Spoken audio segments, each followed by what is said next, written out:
एक दफ़ा क्या होता है, एक ना लूमर जो होता है ना, उसकी दुम आ जाती है पत्थर के नीचे, दुम उसकी कट जाती है।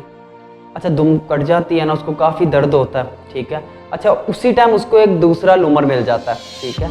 उसको कहता है यार तुमने अपनी दुम क्यों काट ली है, ठीक है। वो कहता है यार तुम्हें नहीं पता, मुझे तो ऐसा लग रहा है मैं हवाओं में उड़ रहा हूँ, ठीक है। मुझे तो ऐसा लग रहा है मैं जन्नत में आ गया हूँ, इतना मज़ा आ रहा है। अच्छा, वो ये बातों में लगा के ना उसकी भी दुम कटवा देता है।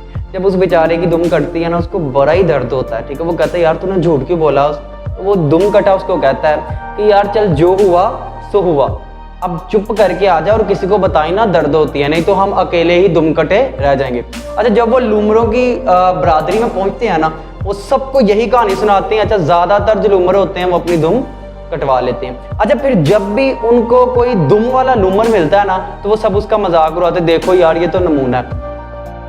वो सारे उसका मजाक उड़ाते हैं। हमेशा मेरी बात याद रखिएगा, हो ही नहीं सकता आप हक पे हो और सही हो और आपका मजाक ना उड़ाया जाए। मुनाफिक का कोई दुश्मन नहीं होता, मुनाफिकों को डिसहार्ट करने वाला नहीं होता। आप हक पे हैं तो आपको सारे लोग मिलेंगे, आप हक पे हैं तो आपको हेटर्स भी मिलेंगे। अगर आप हक पे हैं, सही बात करने वाले भी हैं ना, तो आपको फिर डिसअपॉइंट करने वाले लोग जरूर मिलेंगे, लेकिन इन सब का फिर आपको मुकाबला करना पड़ेगा।